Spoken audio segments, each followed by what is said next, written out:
Let me just introduce me. The United Film Association is a group that started last year. The whole idea is to unite all filmmakers so we can make movies that are well written and well produced, not just a bunch of stuff that comes out because the books say it was going to make money.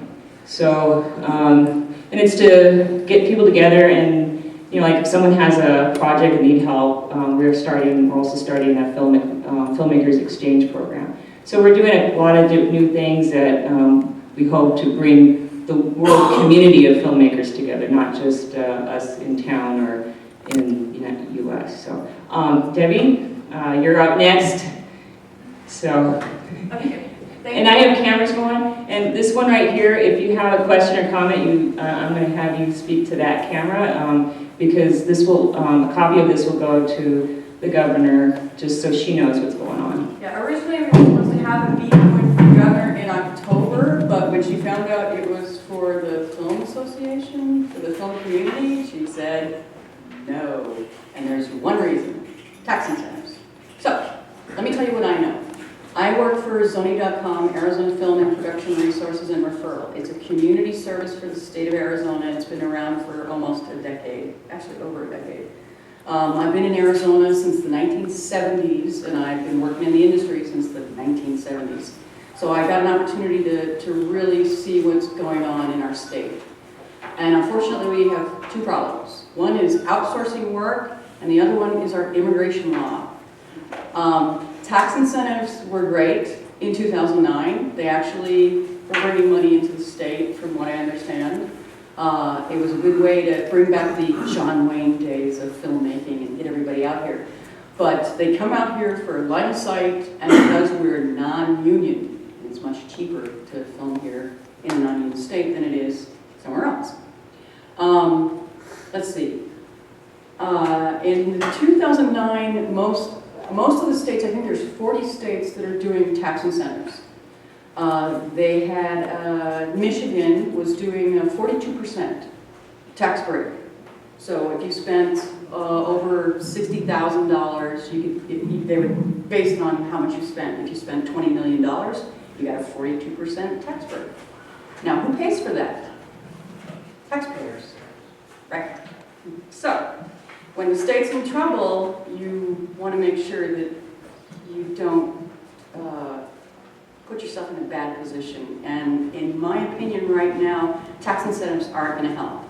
We got companies like Warner Brothers came out here and shot Due Date. And if you look on the IMDb, they didn't give Arizona credit because of our immigration laws. And I hate to keep bringing that up, but they do not understand that not everybody voted for that. That is pretty much a government mandated thing.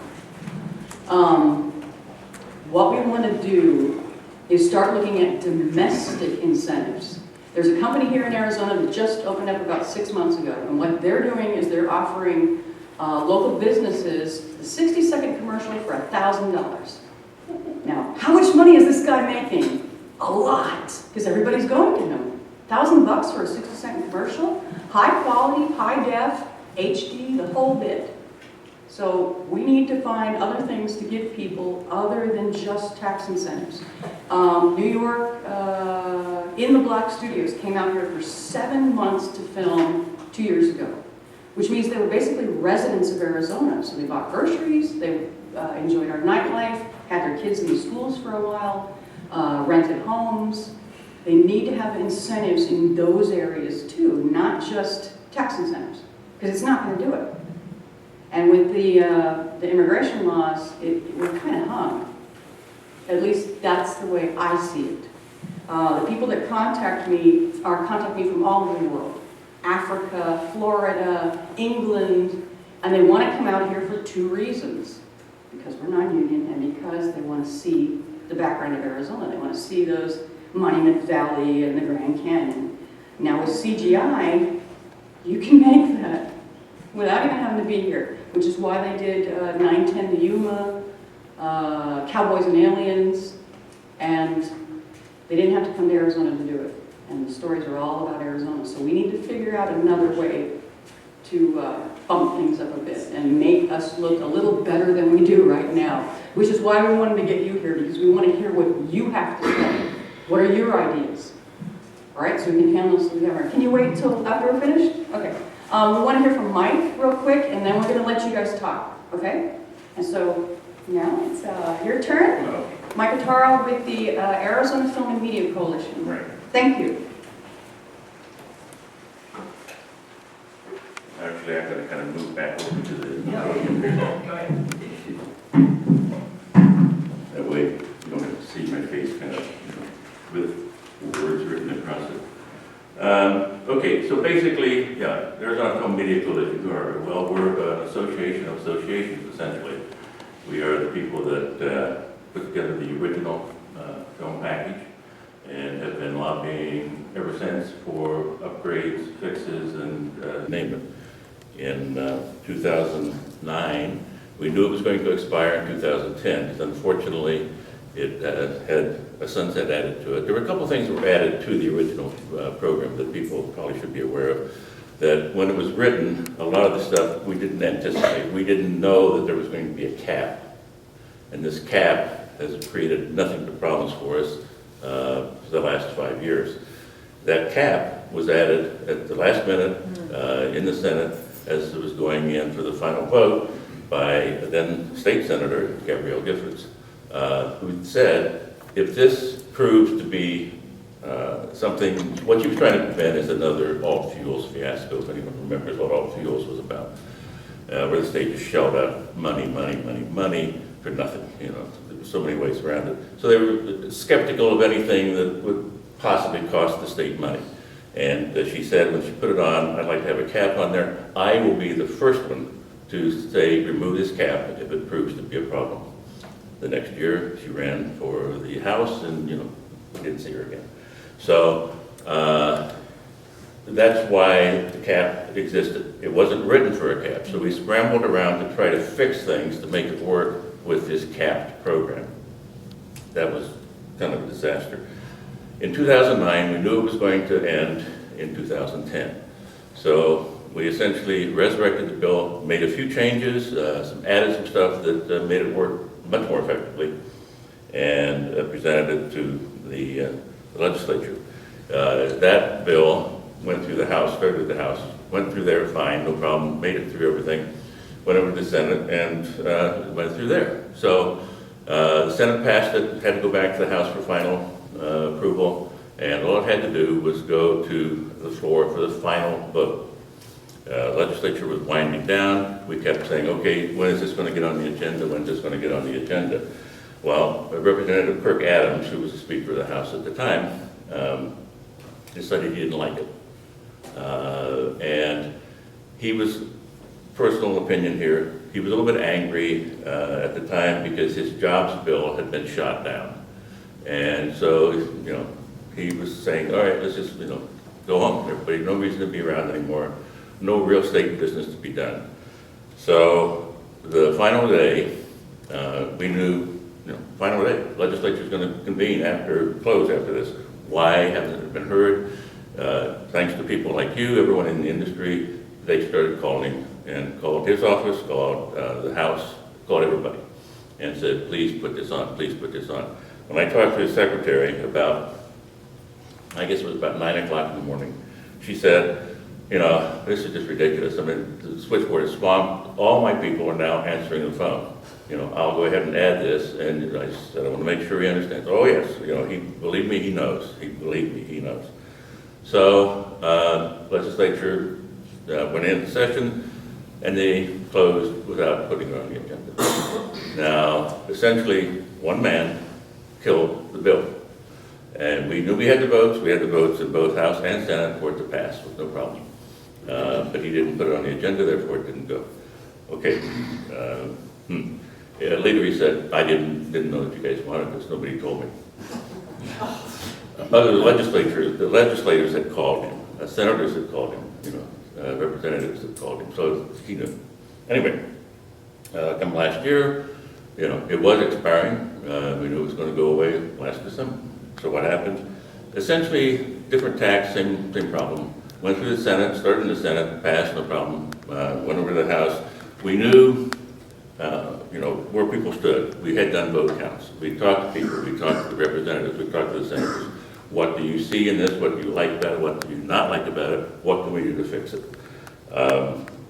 We had all this information. So we were ready to go. All we need to do is be assigned to committees. In the House, it has to go to at least one committee, sometimes two, but at least one.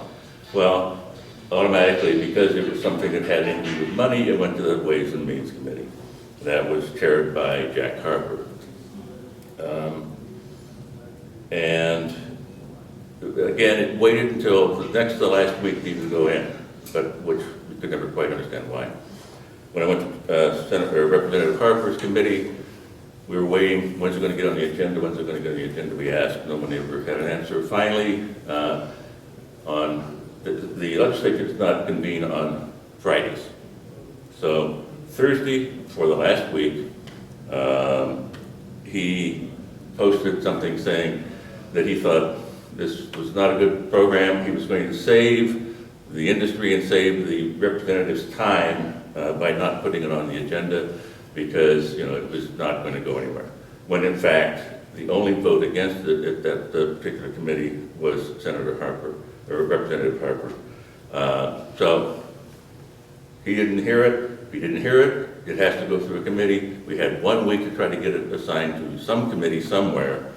So starting the first thing on Monday, we tried, talked to Representative Adams to see if he could reassign it. And finally, on Wednesday, he said, well, there was nobody available to hear it. All the committees have already done all their work. They've all closed down for this year. There's nobody left to hear it. Possibly, I can't remember what it was, tourism or somebody that was kind of directly related but not directly said maybe that would be one, but the chairman of that committee said, well, this is kind of a scam thing that you're trying to do, and no, I don't have time to hear it, I won't hear it. So it died.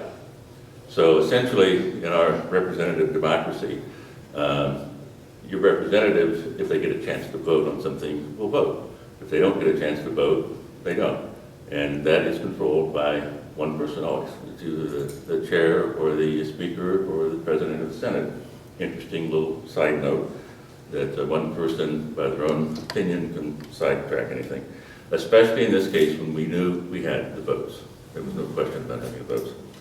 Okay, that kind of brings us to the thing dying. What are we going to do now? We're going to go back next year, try again. Same program, slightly changed again, modified here or there, but we will be back. And I don't know what it's going to be because it hasn't been dropped yet, so there's no number to it, so I can't say it's going to be SB 1159 or it's going to be whatever. We don't know what it's going to be yet. I have a bunch of other stuff that I can bring up. I don't know how much time. Oh, you keep going. Keep going. All right. So we have time for questions. I mean, I didn't. Well, I'm sure we'll have. Yeah, there'll be plenty of questions. Believe me. Essentially, what the program is and what it does and doesn't do. There's a lot of misunderstanding. There's a lot of misunderstanding even with the legislature itself. Why? I'm hearing that this is a tax thing. This means, as Debbie said, the money that goes out comes out of taxpayers' pocket, comes out of your pocket. Well, the reality is, no, that's not how it happens. This program only rebates money that was spent by the people that are coming in that apply for the program. So you have to apply. Once you apply, you say you're going to spend whatever it happens to be. Let's say, for the sake of mathematics, let's say it's $1 million. Yeah. Okay, you're going to spend $1 million. So how much of that's going to be spent in Arizona? Well, not enough. Okay, fine. So you don't apply. Why is not enough? It only counts for money that is spent on Arizona personnel, goods, and services. In other words, people that live here that are Arizonans. If you're from out of state, it doesn't count. If you have $1 million budget, how much of that goes above the line? Well, that doesn't count. Okay, how much is below? What it does count, I take it back. It doesn't count if you are an Arizona production company. If you are based here, if the money's from here, if you're from here, then it counts. If it's all Arizona generated, 100% of it counts. But most of the work that's coming in is from out of state. the big dollar ones, the ones that, everyone seems to be most concerned about. All right, well, in that case, let's say we have to now start looking at about a $5 million budget. That $5 million budget, how much of that below the line is going to be spent here? Okay, let's say now we meet this $1 million threshold. All right, so they're coming in, they're going to shoot here, they apply, they do all the stuff, they meet all the criteria, which is essentially, what are you going to shoot, where's it going to be, what are you going to do, how many people are you going to hire, how many of these people are Arizonans, and so on. At the end of the time, all this is now put together. They spend the money. First and foremost, they come in, they spend the money. The money goes to the crew, the money goes to the equipment houses, the money is spent in the state and is generating money right there, starting to do this churning multiplier effect, okay, as it starts. Then, at the end of the year, or at the end of when the shoot wraps, they start doing the accounting. They put all this information together, they put their package together, proving where they spent the money, who they spent it on, how it went, so forth, so on. That then goes into who knows where it's going to be now. It was at that point the Department of Commerce. There is no Department of Commerce anymore. There's the Commerce Authority, different animal. So they would then review it. They would look at it. Another few months would go by. And maybe another 9, 10 months down the road, it would go to the Department of Revenue, who would say, okay, do you guys look at this? Yes. Is it legit? Yes. Okay, fine. They would then turn around and write the check. All right. Now, what was that check written on? That check was written on not your dollars, but the money they spent here. It was a rebate of money they spent. It's not coming out of taxpayers' pockets. That's the big misconception around the top. Sorry. Is that, Yeah. I'm sorry? Oh. Technical glitch here? Yeah, All right. always. Should I wait or? No, go ahead, continue. So, as I say, it's not really taxpayers' money. Yeah, the state is writing the check, but the check is on the money they've already spent here. That money has been churning through the economy. So you're getting a check, you go out and you buy groceries. You pay your rent. You do all this stuff. That money is there. That money goes to the grocer. The grocer, they spend the money. That money goes then back into the state. That money is taxed. All this money is taxed all the way down the line. Okay, great. Well, so then what? What about all these other people? Well, Arizona has a law, like most states, that requires if you earn the money in the state, you pay taxes in the state. So if you're having, these above-the-line people, you have the, $12 million star or whoever it happens to be, you have all this money that's above the line. Out of this $5 million, let's say it's another $3 million, probably on a $5 million budget, that'd be about right, that goes to above the line people. It's not, that would be the director, that would be the producer, that would be the stars, all this kind of stuff. Okay. Any money that they earn while they're here is taxed. So they're here for 6 months, they're here for 4 months, whatever, that money that they're paid is taxed. Now, believe me, they're not going to sit there and wait and get a big check at the end. Nobody trusts anybody in this business. So they're going to get their money as they work. Nobody's going to pay up front either. So you don't get it at the end, you don't get it in the front, you get it essentially at the end of the week. The stars, everybody else, nobody is immune to that. That's across the board. That money is all taxed by the state. So while they don't get anything back out of that, they're earning. The state is making money just on that money. That $3 million that is taxed, that income that's being taxed. That money stays there, it doesn't go anywhere.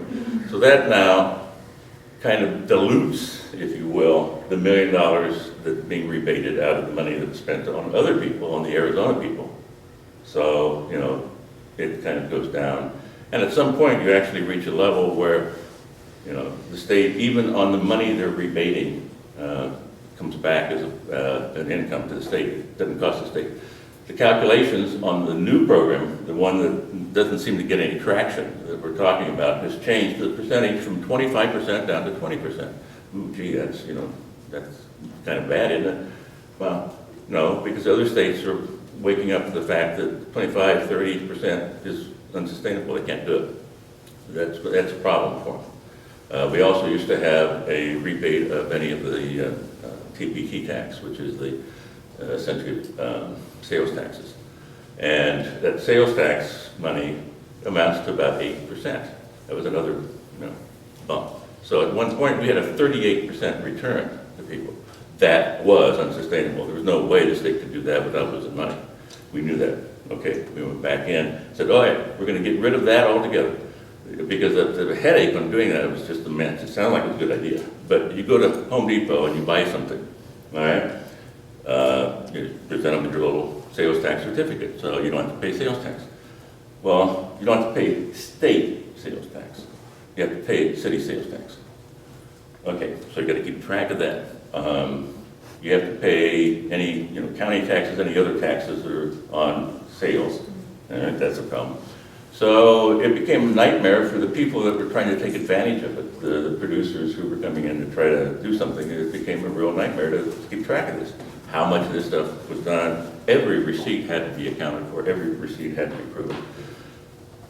It wasn't worth it to them, believe me, for the 5-6% return they got on that money. It wasn't on everything, it was just on that money. So they dumped it. We said, yes, that's a good idea, let's get rid of it. We dumped it, actually, not they. And we lowered the percentage from 25 to 20% on local hires and local spending, not just local hires.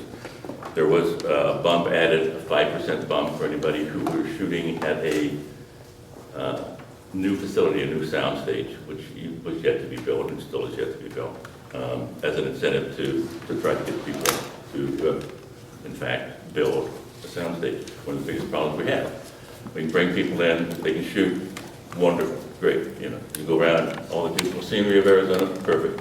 What happens when it's raining? What happens when it's 112 degrees? You're not going to stand outside and put people through, 12 hours of that. You have to have a stage, no matter what you're talking about. Motion pictures, fine, maybe you can get by with that. Series, absolutely not. You have to have a stage. You can't shoot a series without a stage. We don't have a stage. I'm sure everyone saw that CJS finally closed and is going to become apartments. What's that leave us with? In Arizona, really very little. When I came here, there were 6 sound stages. Old Tucson was Old Tucson then, before it burned down. It had a big sound stage. Well, not a big sound stage. It had a sound stage. It had a cover stage. It was a small stage. It was a cover stage. But it was a stage. And they had a street that was workable. Here you had, let's see, Apache Land. Yeah. Yeah, and we had which started out as the Graham Studios, then became Southwest Studios, and so on, up in Carefree. That was a great studio. Mm-hmm. That really was a great place. But the stupid thing that they did kind of shot that down too. The insurance company that owned it said, well, gee, we've got to make some money on this thing, and they decided to sell off some of the far out land. It wouldn't hurt anybody. It wouldn't make any difference to be out, way, way away from everything. Well, that way, way away from everything, the reason it was designed the way it was is because that's line of sight. So if you're in anywhere on the property, you look that direction, and, at some point, there's a mountain or something that blocks your view. That was, what they had at Southwest Studios. Well, funniest thing, what did they sell? Those mountains, that block. So whenever you look out there, what would you see? You're riding off into the sunset, and there's this multi-million-dollar house sitting there. It's like, This was, how are you going to change that to look like it's something from 1800s? You're not. Or whatever it is you're shooting. There are requirements that the motion picture industry has that most people don't understand. Certainly people in government and other industries that are related, and that was what really was the beginning of the demise for them. Apache Land, let's see what else was there. There was, can't remember, up north there were a couple. Hammer Gulch, Sedona, there was something up there, Prescott. We had small lots and small stages, but we had facilities. Everything's kind of gone away because of encroachment from building and so forth. Nothing wrong with building. I'm not against that. It's just that when the stages were built, they weren't necessarily put in the right place. And CJ's operation when it was built was out in the middle of nowhere again. And then we grew up and we got to the point where, where is this? Behind a big mall? What? Where is this again? You're not quite sure. And they didn't have any room to expand. That was the death knell for them. Anyway, I'm sidetracking here. So let's see, what's unique, one of the things that's unique about our program is the fact that, this is only Arizona money. Other states allow any money to be spent. I don't know why. To me, it makes no sense, but they do. And so, okay, fine. That increases the value for them, for the producer to come in, because, wow, I can come in with a $5 million budget and, be earning on this $5 million. Well, yeah, that's kind of what's happening with a lot of the states that you're hearing about now that are rethinking and getting rid of their tax programs and doing whatever they can because it doesn't make any sense.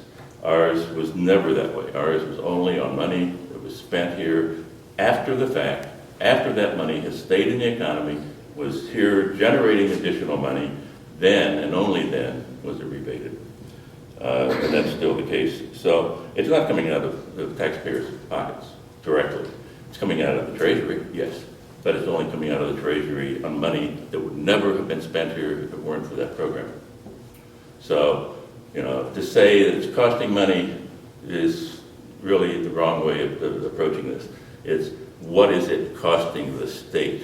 What is the cost and the money that is lost that's not here now, that was here before? What happens with the $300 million films like Kingdom that came in because of the program, that only shot here because of the program? They could have shot in other places. Why could they do? They could have shot in New Mexico, they could have shot in Texas, they could have shot in any number of places that are competing with us. They could have shot just like the Lone Ranger coming in to try to shoot here. Incentive goes away, they go away. Where they go, well, it's kind of up in the air. That ball is still being juggled. There's a possibility we can get it back, but we have to have a program to do it.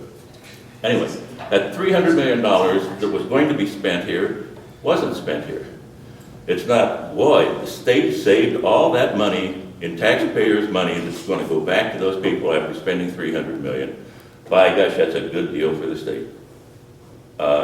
What about the 300 that isn't here? That's a bad deal for the state. And that's where the problem is. The misunderstanding is that this is a program that somehow costs money. The belief that the films are going to come here and people are going to shoot here because they just like it here. Well, we have some beautiful places here. There's no question about it. We can duplicate anything. And we are very unique in that respect. We can make it look like any place. Somewhere in the state, we have something that looks like somewhere else. Kansas, you want Kansas, you want the dry deserts, you want rolling hills, you want mountains, you want pine trees. What do you want? We got it. The only thing we don't have is an ocean. Given some time, maybe that'll happen. But the other places we can duplicate it. So why do we think that they're going to come here just because we can do that? Well, they're going to go to the original place if they can't shoot it here, and they do.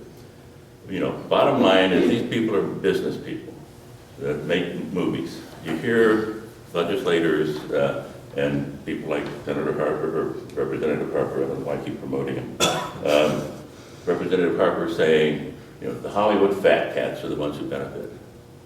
Well, that's not really true. They get something out of it, yeah. But who benefits?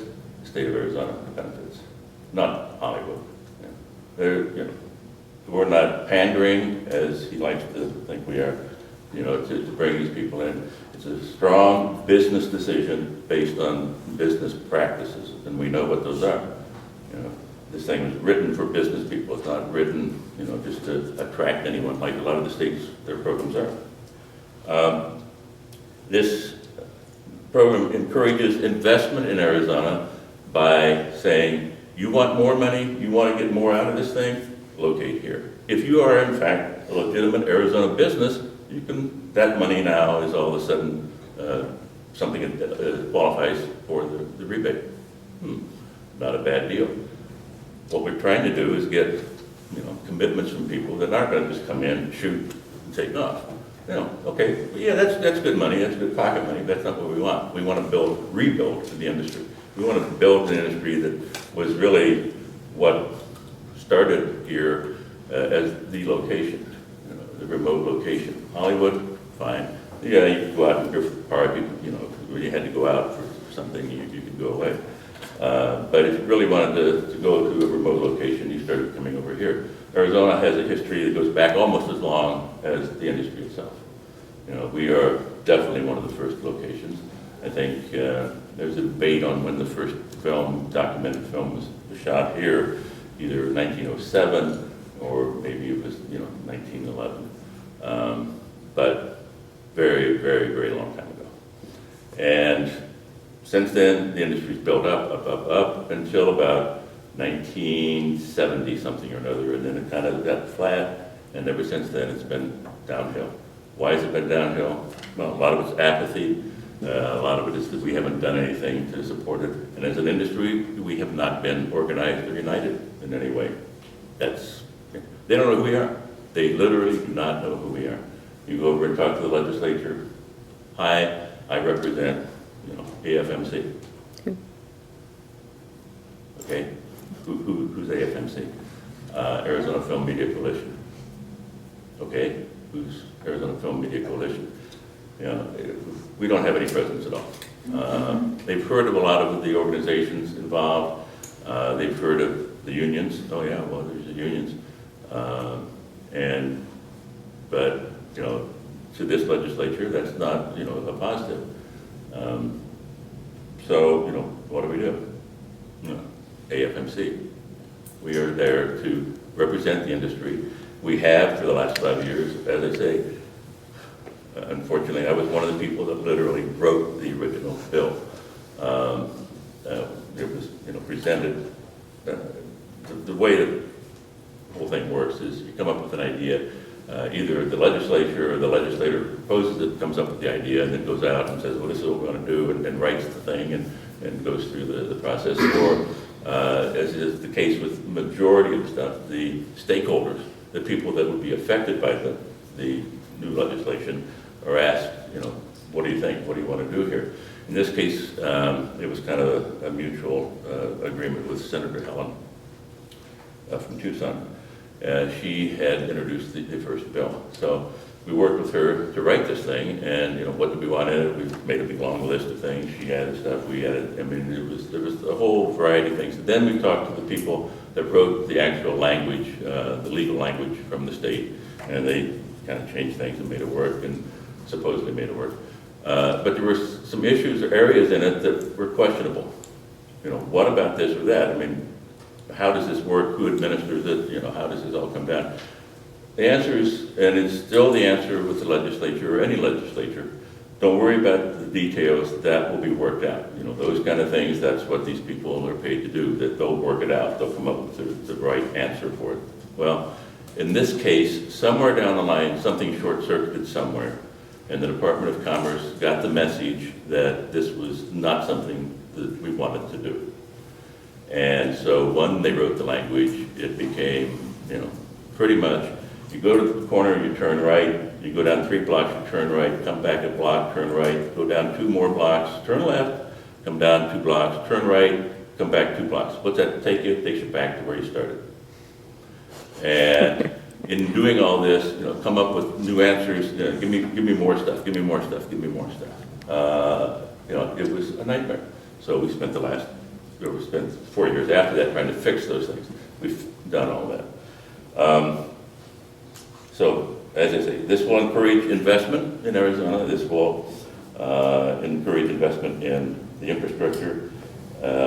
And the union, non-union thing is really not, people don't come here because it's a right to work state. Yeah, that's an incentive to people who are looking to work around the union. But if you're a union, shoot. It's cheaper to shoot here. The union, welcome people here, just like they always have. What do they want to do? They want to come over here, they want to find, a less expensive alternative. Okay, they can get a union member here, just as they can in Los Angeles. All right, so what's the advantage to hiring people here? It costs them less money. Why does it cost less money? Well, for a variety of reasons. Cost of living, the scale is slightly adjusted, but the biggest thing is if you bring someone in from out of state, you have to pay lodging and transportation. Well, Okay, so right off the top, you're paying, another premium to bring somebody in. Does that make any sense to anyone? No. So you can shoot union, you can shoot non-union here. Does it make a difference? Mixed crews, yeah, that happens. So basically that's it. I mean, the program as it existed and as it will, the new one that's being presented, is only on money after the fact. It's been generating money here. It is not coming out of the taxpayer's pocket. It's coming out of the pocket of the money that the taxpayer's money is in, but it's not mixed with your dollars. It's only there because someone spent the money here, and that they spent the money here because there was an incentive program to encourage them to come here. Basically, I guess that's it. Okay, thank you. Opening for questions. So what's the next one?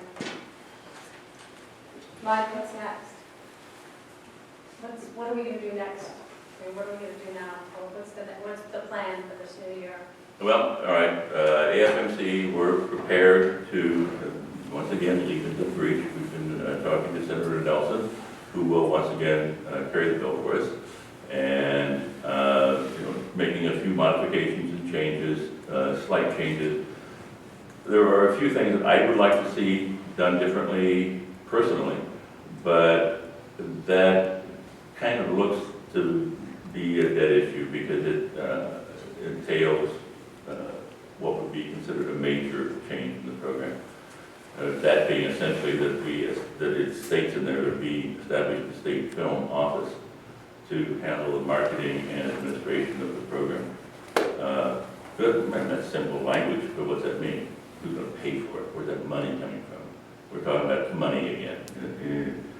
I suggested perhaps a fee or a licensing agreement or whatever, a filing fee, if you will, to help pay for that.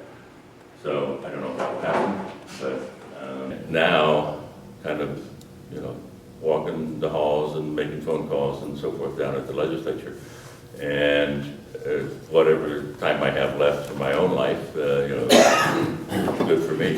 So there's things I'd like to see, but we don't have that.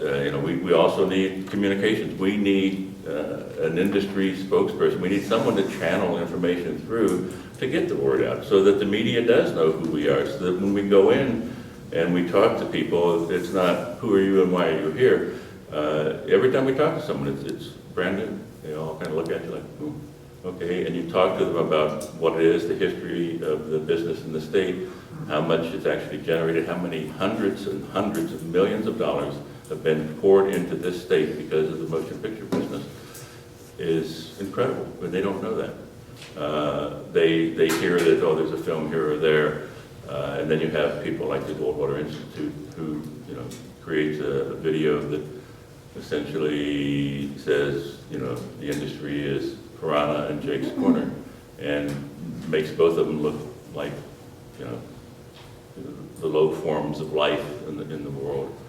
And to them, that's, why are they saying that? Because there's a tax program involved, and that's something they don't want to see.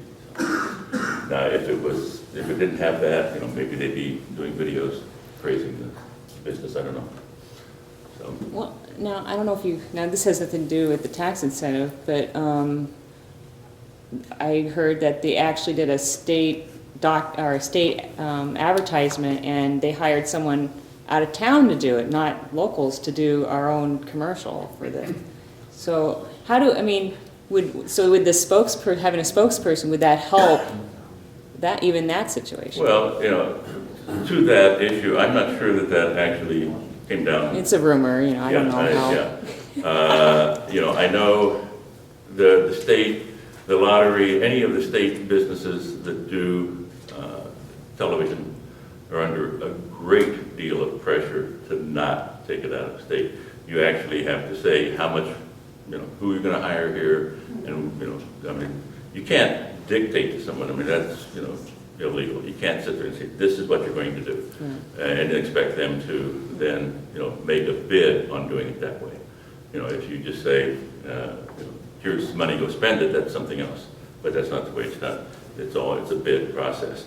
And part of that process is, you have to say that you are going to hire local people.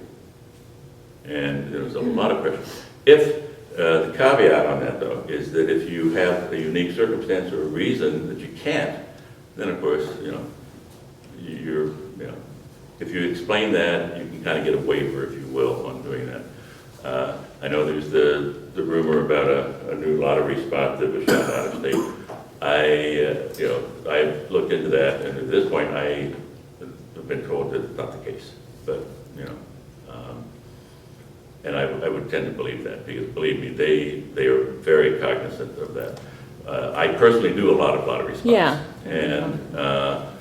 And in that, I know how sensitive they are to it, and I know the agency is very sensitive to it, and as is the client. So if in fact there was something done out of state, it would probably be a unique circumstance of some sort. Of course, a lot of some of the post-production, some of this kind of stuff is done out of state, but that's, simply because they have the infrastructure and the investment that doesn't exist here.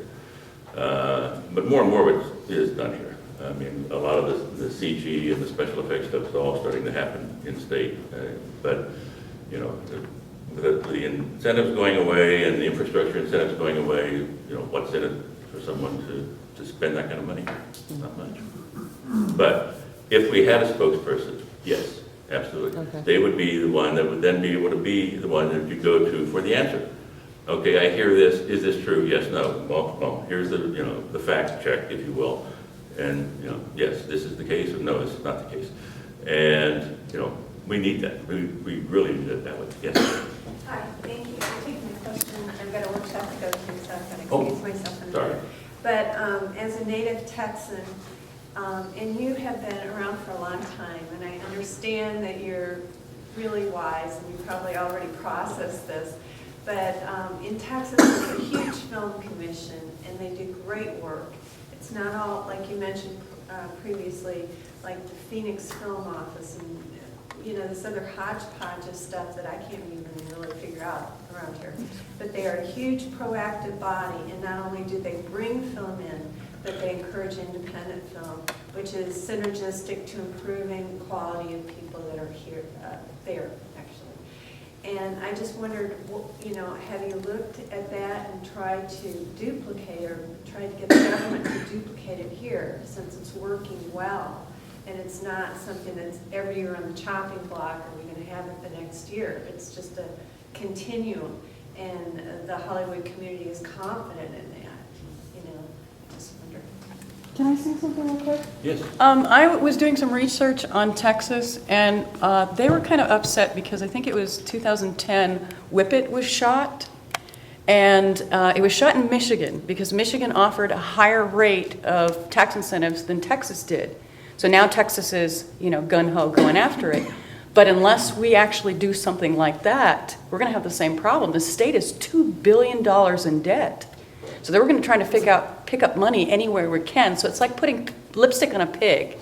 You have to. My husband would say that. It's like putting lipstick on a pig. You got two pigs. Which one's the prettiest? The one with the lipstick. So whoever's going to offer the most incentives are the ones that are going to get the jobs. It's basically putting yourself out on a block, an auction block, and deciding, okay, yeah, I want to shoot here, but they're offering just a bit more.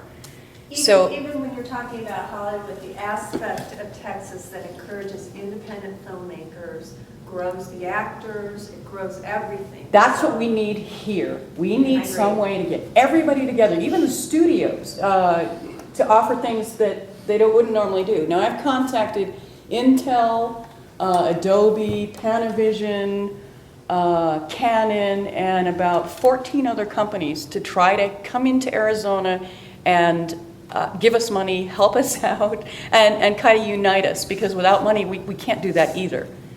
So if you notice, the group is very small, and yet we've been advertising this for a very long time. So we were hoping that more people would come out, but we actually have to do that. The same thing Texas is doing, and now they're very proactive, and we're not. And that's the big difference. But aren't we sending a mixed message if you're contacting them and not AFMC is contacting, or the state of Arizona is contacting them? Well, we don't have a film commission anymore, so But, who's gonna but do we it? do have AFMC, that's their whole thing is there to unify this whole thing. Well, I'm And gonna if- start. Please let me finish. Sure. If we are fracturing, which is a problem in this state and has been a problem since I've been in this business since the 80s, all right? It fractures. And if everybody's going off on their own little individual jaunts, they go, I contact these 15 people. Well, then when AFMC contacts them, they go, well, we talked to somebody else just last week. Well, wait a minute. Who are we supposed to talk to? That's a problem. We need to unify. We need to stop being individuals that are going out there. I have a better organization than you have. Oh, I yeah. have a better team than you have. We need to stop all that crap. Yep. I'm sorry. No, I agree. I agree. I agree with you too. And that's one reason, and I started the United Film Association with hesitation for just a moment, because we have that's just one other group. But the one thing I liked about the United Film Association, it's non-compete. Anybody can be a part of it. And the goal is exactly what you're saying, is to bring everybody together, all the groups, everybody. But we have an organization Yes. that has gone out to all of the unions, to all of the production companies, to all of the organizations, trying to pull them in under one umbrella. Right? And that's what AFMC does, among other things. But they've tried to organize all those things so that we didn't have the unions trying to talk to a legislator that's, anti-union. And we didn't have individuals going out and doing all these things so we could act under one unified structure. And this isn't just about, Yeah. this organization. This is rampant throughout Arizona. Sedona has their groups, Flagstaff has their groups, Tucson has their groups. Nobody wants to play together in this state.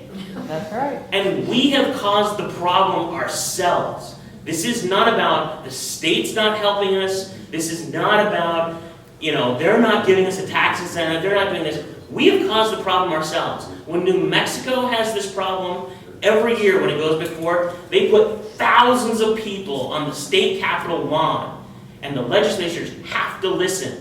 We're still sitting around going, well, my organization is better than your organization, and we might be lucky if we get 50, right? We're never gonna win if we don't grow up. I agree. And I think that's really the case. You have unions that are trying to, but yes, it is a non-union state. It's a right-to-work state, technically, but everybody looks at it as a non-union state, and unions are bad things. So they have to then help out and work with other organizations, and that has been trying to happen.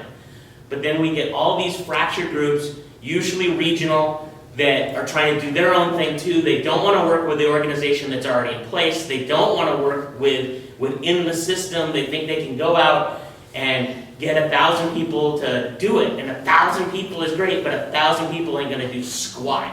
Are you part of an organization? I'm part of a lot of different organizations right here, yes. The challenge is sometimes when you go to some of the organizations, you say, hey, I'd like to help out, and you don't get any response. I understand that, and I'm not challenging, I'm not saying that the other organizations don't need to open their doors too. It would be great if everybody did join together and unite and make a one force and have different sectors. But it's like, it was difficult years ago when some people were like real control freaks and didn't want people to do it. So it'd be great if everybody could unite together.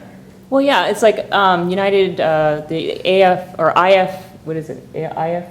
IFP? IFP, yeah. I mean, I understand they're trying to do the same thing, try to unite everybody, but you also have to pay a fee then, too, to Right, join. But it is like stupid. I mean, Mike has put years into Yeah. this. And I mean, he's been in the business longer than I have, and I I probably. was back in the 1907 or 1911. 1907. My memory's gone, so I don't It's remember gone. which one it But I was. mean, I've been in this business and this state for 30 years. Yeah. You know, almost as long, I'm not quite as long as Mike, but almost as long as Mike.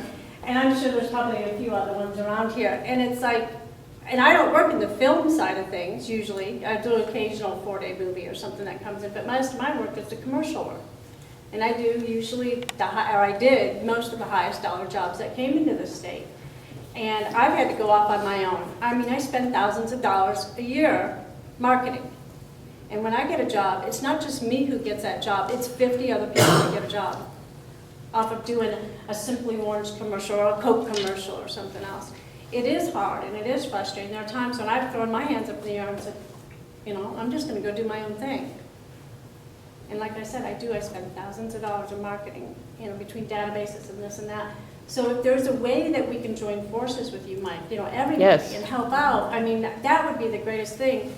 And if people wouldn't, you know, go off half-cocked and do things that, and approach people in a way that it wasn't quite, you know, proper to do the things and to say the things that they can. But is there a way we can help you find somebody that can become a host? You know, who are you looking for? What type of person are you looking for? Is it something that we get somebody who's a speaker with one of the, the agencies that does a lot of, speaking, or, they've got to be much more knowledgeable about what you're doing? Well, we need somebody that's, media savvy and, probably a journalist would be the best thing in the world. For an industry that is communications, we are the worst communicators that exist. I mean, Is there anybody that you have like a list of some people that you want, that you say, who knows this person, can we no contact? Right, well, first of all, it just needs to be somebody who says, okay, I will give this a shot. I kind of know what's involved. We need somebody that understands how press releases work, how you get them placed, how you get the media involved.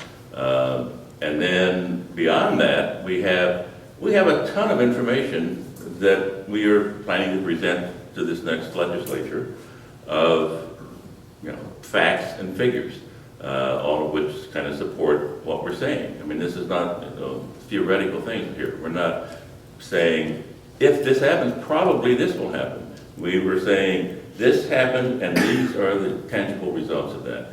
When the program ended, in December 31st, 2010, this is how much business was lost. This is not, well, okay, maybe it would have come anyway, or whatever. That come anyway, that's the business that did come, and very little of it did. And how much went away? We have, lots of, what we don't have is the actual dollars and cents of that business, but we know how much they were planning to spend here. To the question about the Texas thing, by the way, that is a legislative function, and Texas funds that out of their budget, which we used to do. As Julie said, $900,000 back in the old days when they had money to do that. We had a film office, and even then, the problem with that film office came under a lot of flack. All film offices do, but it came under a lot of flack because it wasn't dealing with the things that the industry thought it should be dealing with. They saw themselves more as a marketing only, and that's where the pressure was put, and that's where they responded. The industry needs to do that. We need to have something in the state, visible to the state, that is a cooperative venture, much like, if you will, the Commerce Authority, and probably maybe will be, this I think will happen more and more, tourism and so forth, so on. A lot of the old state departments will probably morph into this public-private partnership.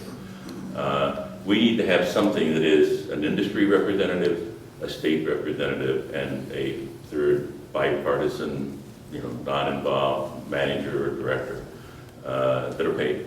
Not much, but are paid, so that then as an industry, if something happens, we have a direct voice in the government of what they're doing.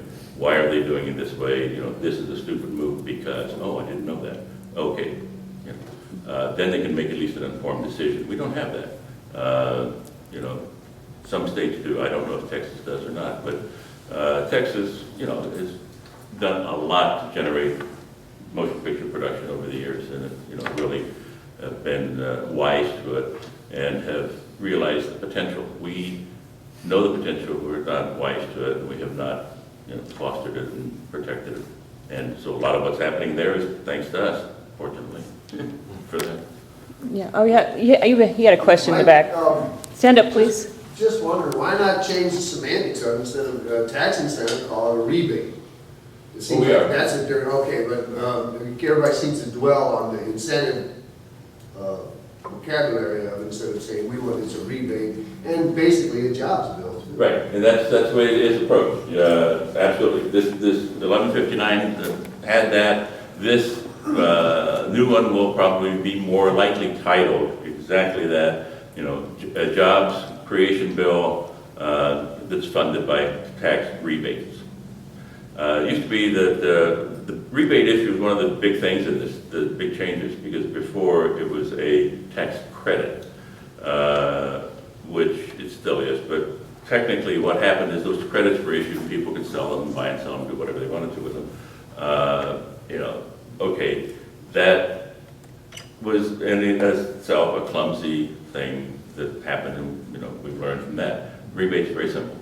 You know, you give us this is what you spent, this is how much money that's given back to you, rebated back to you on your investment. It's not a tax incentive, it has nothing to do with incentivizing. It's a consequence it incentivizes, but it's not, you know, going to be titled that. It's not going to be approached that way, because you're right, it creates the wrong message. So, yeah. Hi. I also sit on the AFMC board with Mike. I represent the IATSE, which is the film technicians union. This gentleman over here hit the nail so squarely on the head. I don't know him. He hit the nail so squarely on the head. He said the same thing I've been saying since I got here in the 80s. Why does everybody fight with each other? We're all interested in the same thing. You know, this is not a non-union state. It is a right-to-work state. Union people have a right to work, just like everybody else. All that right to work says is you don't have to join the union to work on a union job, period. And my crews are mixed. I have union and non-union. We all get along fine. I look around this room and at least half the people or more are in unions. I see teamsters, I see actors, I see set decorators, I see gaffers, production. you know, even teachers. You know, the AFMC board has at least 5 or 6 different unions, organizations on this organization. We all get along fine.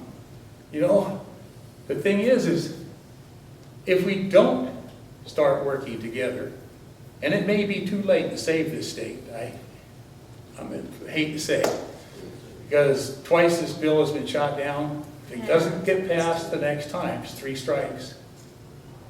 Right now, at the beginning of this year, before they shot down the bill, I was working with 3 motion pictures that had a total of $300 million that were coming here to shoot.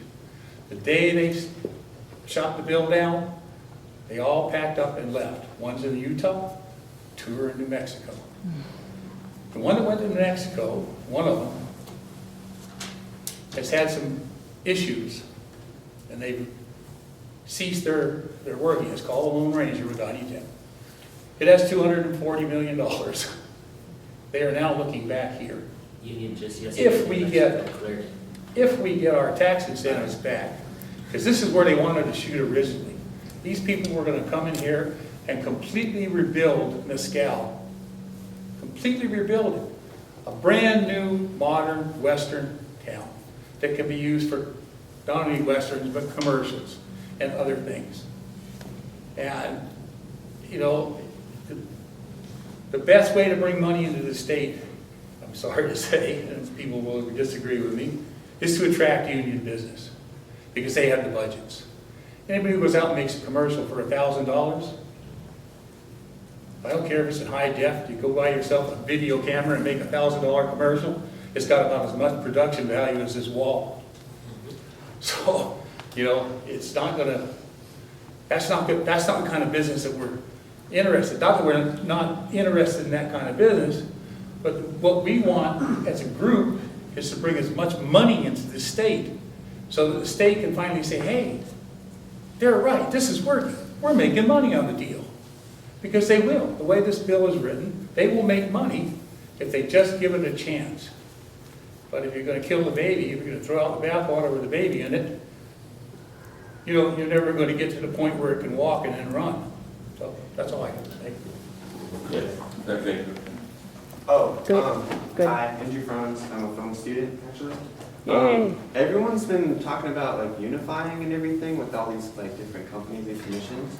Is there like a meeting where everyone just kind of gets together and just like, I don't know if it's a silly idea, but just kind of gets together and sits like around a table and everyone talks and it's maybe even monthly? Well, you're at one right now. Yeah, that's what I'm trying, that's actually what I'm trying to do is, and it's hard. It's been a year in the making trying to do this, and I was trying to find the vehicle. Everyone does mixers, but mixers are kind of, everyone just, it's not a place to brainstorm. So I'm actually thinking about having like a monthly meeting just down at, just script writers brainstorm, whatever you want, just a time to assess whatever we need to assess for the month. The problem is I never know what day to put it on because everyone's working, there's so many different things going on. So if someone could help me with a schedule, I would be happy to do that. Yeah, Seriously. I just want to see more frequency, basically. Right. In fact, I was wanting to do a town hall like maybe 3 times a year or 2, and my next one I want to do is on unions and SAG and how it can work in this state. Well, I'm sorry. We do have organizations that do educational outreach. That's what the IFP's Yeah. mission is. And I don't see why the AFMC and the IFP and the organizations that are big and sort of all-encompassing aren't having their, having Webb Pickersgill, who's the executive director, sitting down in a meeting with Mike and whoever the other representatives are of the other organizations and unifying. I agree that what we... IFP is on. Yeah, Joe is Hi, actually Joe. on. Right. He does. Why aren't the heads of those organizations getting together and saying, this is our goal, this is our mission as the unifying organization? A town hall is one thing, Right. but having you and Joe or you and Webb or whoever sitting down. And that's what AFMC is. I mean, that the board is made up of these people. Other organizations. You list some of the organizations that are on the board? See, now you're going to put me in That's a only He's gonna forget one, Joe, and they're gonna. Yeah, I know. I'm going to get in trouble Will help, there's. here. All right, there's the unions. There's IA, North and South, Tucson and Phoenix. There's Teamsters. There's SAG, ASTRA. The actors kind of independently through Arizona Entertainment Alliance. There is Arizona Production Association, Yes. which is how I'm here. The schools are represented. Schools, yes. The school is represented, Ron Newcomer from Scottsdale. And we have financial, but that's open right now. We have studios, that's open. We don't have anybody from either of those organizations or representing that part. Part of the things that we've had a little bit of a question on within the organization is some of this might be like a studio or banking or whatever, finance, are not really organizations in the strict sense of the word. So, should they be or how can they be on the board? Well, we've kind of allowed that because just by the language in the Arizona Corporation Commissions or a corporation in general is that it's an individual or a group. It can be, business can be considered a corporation, can also be considered an organization. So it's kind of whatever. But, and it's open if people, other organizations that may or may not be in AFMC, we're not trying to exclude anyone. We want everybody there. I mean, I would love to see meetings that have 15, 20, 30, 40 people there. All representing, various other interests, because each one of those can then go out and spread the word. It's like a big, phone tree, if you will, in reverse. So I'd like to see anybody. I mean, again, even this organization, should, if our meetings are open to anybody. Only board members can vote, but our votes are usually, pretty, normal type of things. Nothing extraordinary. But we are open to anybody who wants to come in and put any input. If you have suggestions or thoughts, we welcome you to come to one of our meetings. And it would be on the website, but as I say, the website's down right now. But once it gets back up, we'll put it there. Yes. We'll put it on Thanks for Facebook. clarifying. Put it on Facebook, yes. Thank you for clarifying that for me, I appreciate it. Does it have members listed as well? Because I originally was working with Noel Pinter, and I found out he's in Florida now. Georgia. Georgia, okay. Yeah, he's moved there, so he has resigned from both the APA and the AFMC. And that's the financial side, so, you know, but as I said, anybody, you know, we used to have monthly meetings over the summer. Of course, it's been, you know, kind of quiet. But now as we're cranking up, we're getting very serious about this next session. As Bill says, this is it. I mean, we got to go in. We have to cover all our bases and make sure that we don't get sidetracked. By the way, the new Speaker of the House, when Representative Adams resigned so that he could run for Kyle's seat in the Senate or the House. I don't know why I always want to keep making these senators. Well, Kyle's in the Senate. Yeah, Kyle. I guess that's true. Kyle is in the Senate. It's who's retiring from the House? Well, we have somebody who's not going to run again. But anyway, Senator. Representative Adams is no longer in the Arizona legislature. So, yes, that is good for us. So, who has taken his place? That's Representative Tobin. All right? Tobin was in favor of the bill the last time around. He voted for it. He's been positive all the way down the line. This time out, we have every reason to believe he would, but as anyone at this point, until they see the bill, they're not going to commit. I mean, that'd be foolish.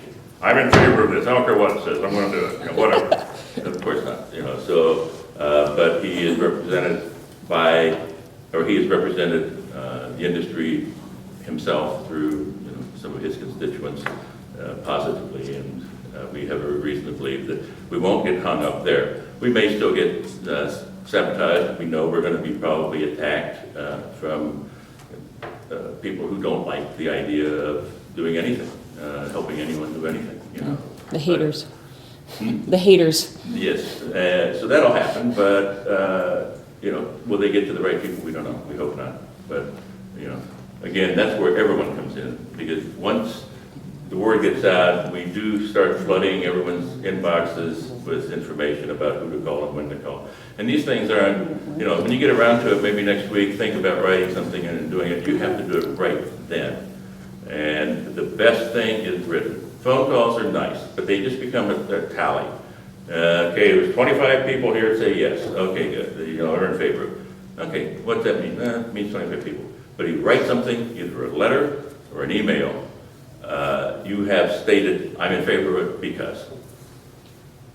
Because it's my job, because my family depends on me bringing home that money that you are saying, you don't want to deal with because you don't like the fact that it mentions taxes. I hate taxes too. So we're on the same page there, but don't, screw around with my job.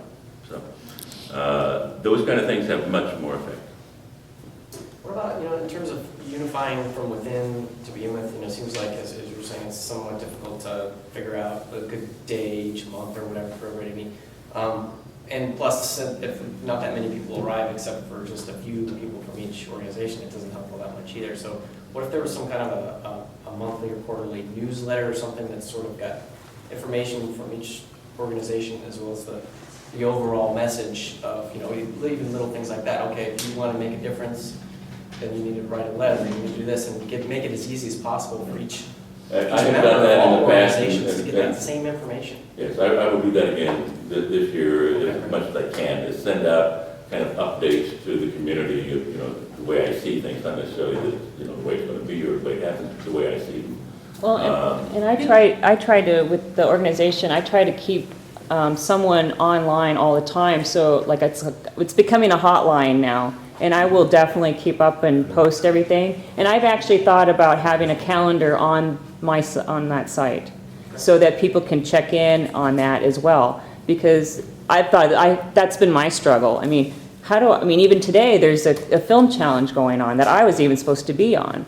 So we can't do everything. So, but this is very important to us.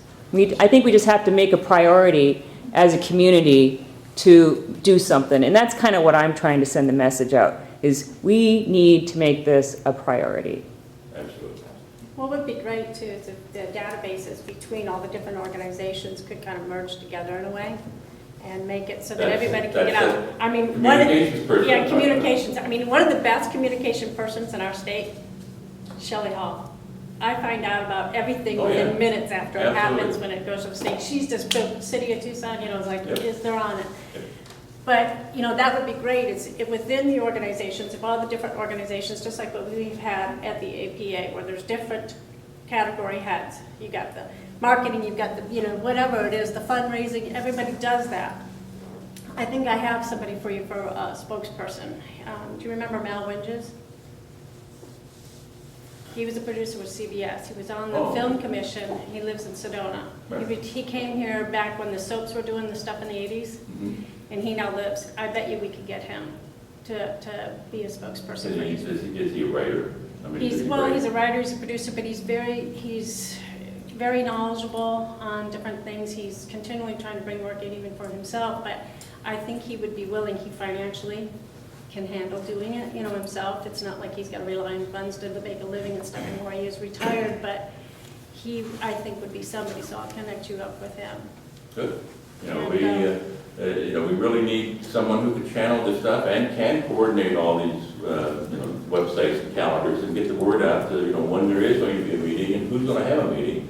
When's the next AFMC meeting? When's the next APA meeting? Because all these organizations are, pretty much open to, people coming in and, being involved. Now, you can't necessarily, vote it, most of them, but you can certainly be there to know what's happening. Well, and people just have to realize you're not going to get a job sitting in the unemployment line. It gets really tiring and old, but everybody points the finger and says, why aren't you doing this, and why aren't you doing that? Looks like, get off your ass and do it yourself, and help out and be a part of it. And that's what people really do need to do. The help out part is the key. Yeah. Because we have, lots of people have a lot of good ideas, but there has to be somebody to implement them. Right. And, so a lot of it falls on me, and, I love the ideas, but I can't do it. I literally cannot do it. I just don't have the time to do all the things that is expected of me. There's APA, there's AFMC, there's my own business, there's...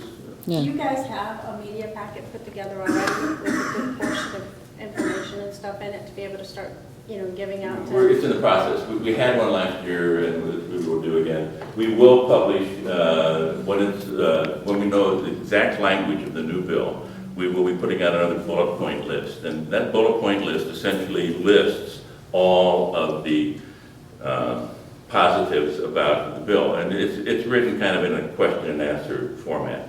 I understand that this is, paid for out of taxpayer money. Answer, no, that's not true, blah, blah, blah. And so on down the line, so that, what an objection that anyone might have, hopefully there'll be an answer to. We try to keep it to 1, 2 pages at the most, without getting into great detail. And then most of these will have for further information, contact.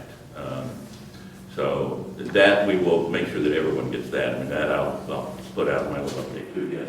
Well, there are people like me, I would be willing to help, volunteer my time to help you get things out. I just wouldn't know where to go to, so I'm sure we could get like a group of us that we could help send the packages out and do some of the legwork and the time to do it because other people are busy doing, so I would be willing to. Well, make sure you sign all your information. I put a piece of paper with, make sure you put your name or put your business card in there. And I don't know if you have any donations for the next town hall, that's cool too. But yeah, no, and I'm trying to support anything like that on the United Film Association. So, I will try to, if you can sign up there, and I'll definitely send stuff to you. Okay, and I can help in any, Yeah. where you need. And, if you want to contact me directly, send me an email, and let's see, which would be the best. Which one can stand 1,000 answers? Well, I'm just trying to figure which email address I want to use, because some I pay more attention to than others. But, I don't want to get overwhelmed. Spam email. At this point in time, I will say, go ahead and use my AOL account, and I will start paying more attention to it.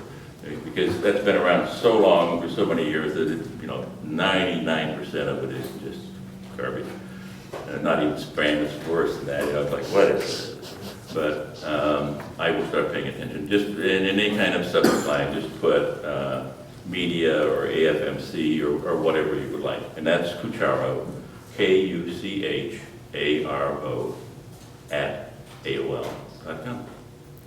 Okay, I think we are out of time. Yes, I noticed So- that. So, thank you. Thank you. Thank you all for coming, and you're welcome to join my Facebook under Karen Fry-Sunt, and I will send you all the information that I know. Thank you, guys. Thank you.